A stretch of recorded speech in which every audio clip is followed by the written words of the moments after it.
Banner, festoon, poster ইত্যাদি দেখতে একই রকম হয় না। দৃষ্টি আকর্ষণের জন্য এগুলোর রং, আকার ও উপাদান ভিন্ন রকমের হতে পারে। এগুলোর পরিচয় এখন আমি ও আমার সহপাঠীরা তুলে ধরবো।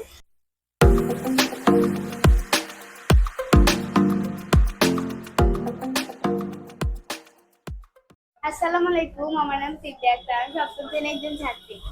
এখন আমি আমাদের চারপাশে নানা রকম লেখা নিয়ে আলোচনা করব। ব্যানার, ফেস্টুন, পোস্টার ইত্যাদি দেখতে একই রকম হয় না। দৃষ্টি আকর্ষণের জন্য এগুলোর রং, আকার ও উপাদান ভিন্ন রকমের হতে পারে। এগুলোর পরিচয় এখন আমি ও আমার সহপাঠীরা তুলে ধরবো। প্রথমে পোস্টার পরিচয় দিবে আশরাফুল। আসসালামু আলাইকুম। আমার আলোচনার বিষয় হচ্ছে পোস্টার। পোস্টার সাধারণত কাগজে মুদ্রিত বা হাতে লেখা হয়ে থাকে। এগুলোর আকার ব্যানার বা ফেস্টুনের মতো এত বড় নয়। রাস্তার ধারে, দেয়ালে বা অনেক ভবনের গায়ে পোস্টার আঠা দিয়ে লাগানো হয়ে থাকে। নির্বাচনের সময় দড়ি দিয়ে ঝুলিয়ে রাখতে পোস্টার দেখা যায়। এটি একটি পোস্টারের ধরন।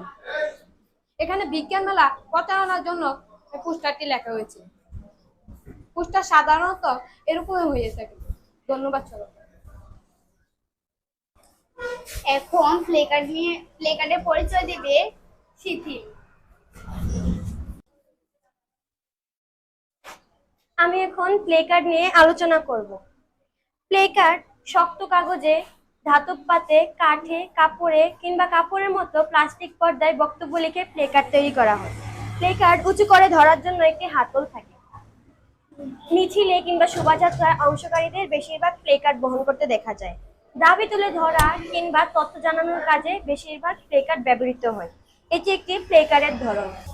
এখানে রাষ্ট্রভাষা বাংলা চাই এই দাবি তুলে ধরার জন্য এই প্লে কার্ডটি ব্যবহার করা হয়েছে।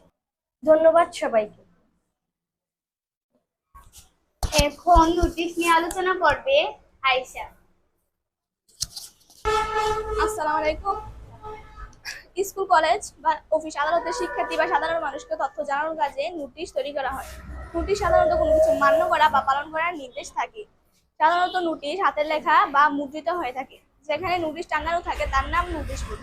শিক্ষা প্রতিষ্ঠানে অনেক সময় নোটিশ পাঠ করে শোনানো হয়। কোনো ব্যক্তি বা প্রতিষ্ঠান অন্য কোনো ব্যক্তি বা প্রতিষ্ঠানের কাছে নোটিশ, চিঠি আকারে পাঠাতে পারে। আজকাল ইমেল ও ডিজিটাল মাধ্যমেও নোটিশ পাঠানো যায়। নোটিশের আরেক নাম বিজ্ঞপ্তি। এটি একটি নোটিশের ধরন। এখানে শবে বরাতের বন্ধের নোটিশ দেওয়া হয়েছে। এখন মোড়কের লেখা নিয়ে আলোচনা করবে সাবিকুন নূর রাইসা। আসসালামু আলাইকুম। মোড়কের লেখা সাধারণত কাগজ বা পাতলা প্লাস্টিক দিয়ে মোড়ক বা প্যাকেট তৈরি করা হয়। মোড়কের গায়ে পণ্যের নাম ছাড়াও বিভিন্ন রকমের তথ্য থাকে, যেমন প্রস্তুতকারক প্রতিষ্ঠানের নাম, উপাদান, উৎপাদন ও মেয়াদ উত্তীর্ণের তারিখ, পরিমাণ, দাম ইত্যাদি। মোড়ককে আরো আকর্ষণীয় করে তুলতে মোড়কের গায়ে বিভিন্ন রকমের ছবি ও মুদ্রিত হতে দেখা যায়। সাধারণত পণ্যে কোন কোন উপকরণ কি কি পরিমাণে ব্যবহার হয়েছে তা জানানোর জন্য মোড়কের লেখা ব্যবহার করা হয়।